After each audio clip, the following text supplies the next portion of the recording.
मेरा नाम डॉक्टर राहुल जिंदल है। I am director vascular surgery at Fortis hospital Mohali and director of laser clinic of India. हम लोग आज बात करेंगे वेरिकोस वेन्स के बारे में।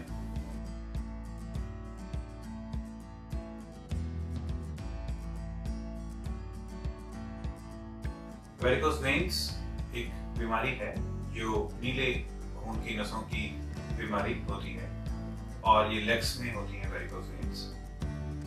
एंड ये बहुत कॉमन है हमारी पॉपुलेशन के अंदर जितना।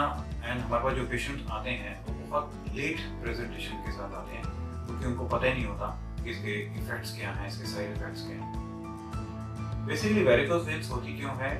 क्योंकि हमारे जो वॉल्स हैं वेन्स के, वेन्स जो लेग्स में से ब्लड हमारे हार्ट में ले जाती हैं, इनके वॉल्स खराब हो जाते हैं। वॉल्स खराब होने से क्या होता है कि जो ब्लड है लेग से ऊपर नहीं जाता और ब्लड वेन्स में ही लेग्स में रह जाता है, जिसके कारण लेग्स के वेन्स में प्रेशर बढ़ जाता है और ये वेन्स के प्रेशर बढ़ने से हमारी जो चमड़ी है एंकल के पास स्किन वो खराब होनी शुरू हो जाती है and then it results in an ulcer. तो वहां पे फोड़े हो जाते हैं। Basically it's a benign disease. बीमारी ये क्यों होती है हमारे को पता नहीं है मेडिकल साइंस में अभी तक, बट हम ये सोचते हैं कि इट्स ए जेनेटिक डिजीज।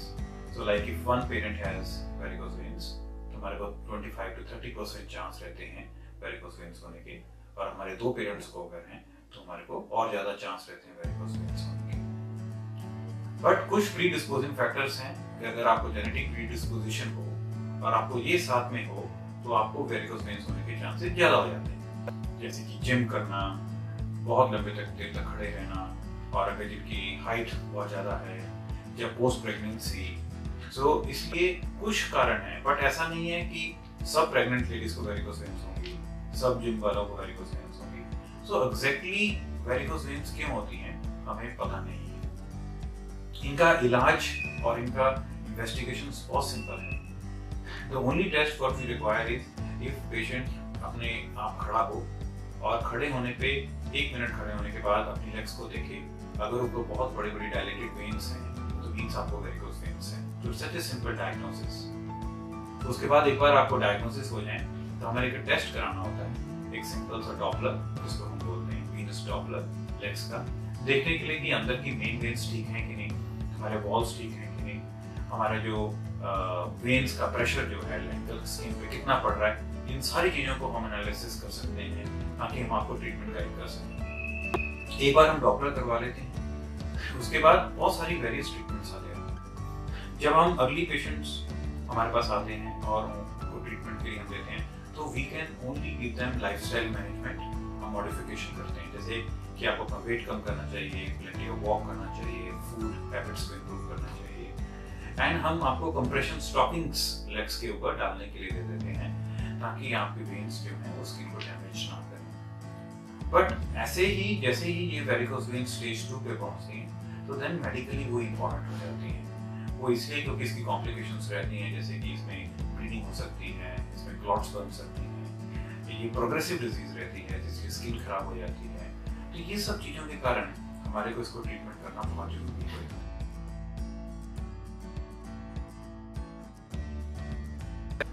जब हम ट्रीटमेंट की बात करते हैं वेरिकोस वेन्स की, तो बहुत सारे ऑप्शंस हैं हमारे पास। जैसा कि एक मेडिसिन्स आती हैं जैसे कि टैफ्लॉन, बट उसका पूरा इफेक्ट हमारी वेरिकोस वेन्स पे कितना आता है अभी तक मेडिकल साइंस में पूरी तरीके से प्रूवन नहीं है। और ऐसे ही बहुत सारी ड्रग्स इंटरनेट पे मिलती हैं, वेरिकोस जेल्स मिलती हैं, लेकिन एक भी साइंटिफिक पेपर नहीं है किसी भी पब्लिकेशन का जो हमारे को शो कर सके, इंक्लूडिंग होम्योपैथिक एंड आयुर्वेदिक, कि जिससे वेरिकोस वेन्स कम होती है। So ideally according to the science इस समय हम आपको एक भी मेडिसिन रेकमेंड नहीं कर सकते for the treatment of varicose veins. Second is stockings. Stockings क्या है? It's has to be a proper stockings. पहली बात वो कॉटन की होनी चाहिए, दूसरा घुटने के नीचे तक डालनी है क्योंकि उसके ऊपर डालते हैं तो वो स्लिप होती रहती हैं और उसका कंप्लायंस पेशेंट्स का बहुत लोड होता है। थर्ड, उनका प्रॉपर प्रेशर होना चाहिए, 20 to 30 मिलीमीटर मर्क्यूरी प्रेशर होना चाहिए। ऐसा नहीं होना चाहिए कोई भी स्टॉकिंग्स हम शॉप पे गए बिना मेजरमेंट्स के शॉप वाले आपको स्टॉकिंग्स दे देते हैं, बहुत मोटी होती हैं, उनका प्रेशर भी प्रॉपर नहीं होता, कॉटन भी नहीं होती।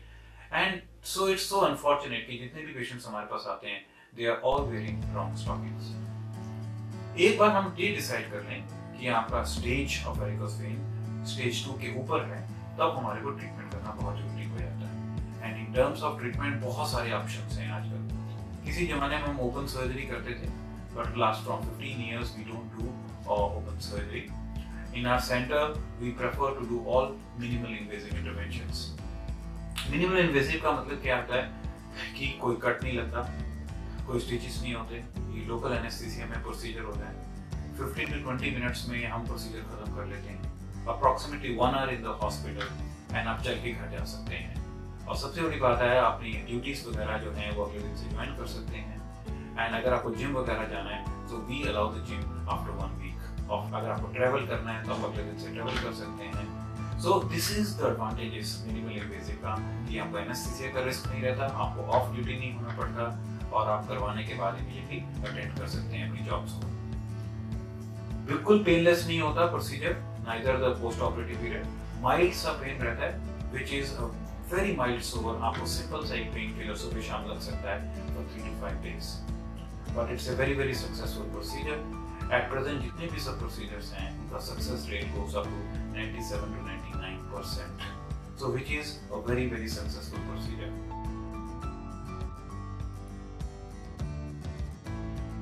तो प्रोसीजर हमारे पास बहुत सारे प्रोसीजर्स हैं, जैसे कि endovenous laser treatment, endovenous radio frequency, endovenous steam operation. ये तीनों टेक्निक क्या करती हैं, हीट के माध्यम से either we use laser energy, radio frequency energy और स्टीम, इन तीनों एनर्जीज को यूज करते हैं हम इन वेन्स को ब्लॉक करने के लिए जो खराब वेन्स हैं। न्यू टेक्नोलॉजी जो आजकल हमारे पास है, जो नॉन हीट है, नॉन थर्मल बोलते हैं, फोम स्क्लेरोथेरेपी, मोका टेक्निक, ग्लू क्लोजर, इन तीनों टेक्निक से क्या होता है, कोई हीट नहीं करते हम लोग, बिना हीटिंग के हम इन वेन्स को ब्लॉक कर सकते हैं, जिसमें लोकल एनेस्थीसिया भी हमारे को देना नहीं पड़ता। तो बहुत straight forward and simple techniques रहती है। जितने भी ये टेक्निक्स हैं वे सारे के सारे बिल्कुल इक्वली गुड हैं, एंड हमारे को पेशेंट्स को बहुत अच्छे रिजल्ट्स इन सब टेक्निक से मिल सकते हैं। सो एक और बड़ा इंपॉर्टेंट क्वेश्चन हमारे से पूछा जाता है कि recurrence of varicose veins. Recurrence of varicose veins क्या होता है? बेसिकली क्या है कि जितने भी पेशेंट्स हैं वेरिकोज वेन्स के अंदर, उनको 3 to 5% चांसेस रहेंगे वेरिकोज वेन्स दोबारा होने के। वो क्यों रहते हैं? क्योंकि आपको मैंने जैसे फर्स्ट बताया था कि वेरिकोज वेन्स क्यों होती हैं, वो मेडिकली साइंस में हमारे को पता नहीं है। तो इसलिए कोई भी पेशेंट के अंदर लेग्स के अंदर अराउंड 35 to 40 वॉल्स होते हैं, एंड एक सम टाइम जब पेशेंट हमारा ऑपरेशन करते हैं तो 3 से 5 वॉल्स खराब होते हैं, उनको हम रिपेयर कर देते हैं, और बाकी वॉल्स खराब होने की हमेशा दो चांसेस रहते हैं। So we can not cure varicose veins but we can treat. So that's a very important thing because 95% of the patients बिल्कुल ठीक हो जाते हैं, और उनको जो डिजीज है, जो डिजीज के कॉम्प्लिकेशंस होने हैं, वो ठीक हो जाते हैं। 3 to 5% पेशेंट जिनको दोबारा वेरिकोज वेन्स होती हैं, उनको हम दोबारा ट्रीट कर सकते हैं।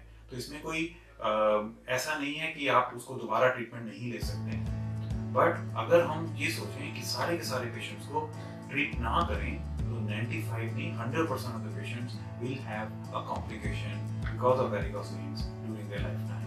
तो इसलिए बहुत इंपॉर्टेंट है कि हमें जब भी वेरिकोज वेन्स हो, जो एडवांस स्टेज होने से पहले हमें इसे ट्रीट करना है। अगर आपको और कोई भी हमारे बारे में पता करना हो, तो इस प्रोसीजर के बारे में पता करना हो, आप हमारे हेल्पलाइन नंबर्स पे कांटेक्ट कर सकते हैं, हमारी वेबसाइट पे जा सकते हैं, हमारे यूट्यूब वीडियोस देख सकते हैं आप, एंड और कभी भी कुछ डिस्कस करना हो तो आप हमारे क्लिनिक में आ सकते हैं और हमसे डिस्कस कर सकते हैं। Thank you.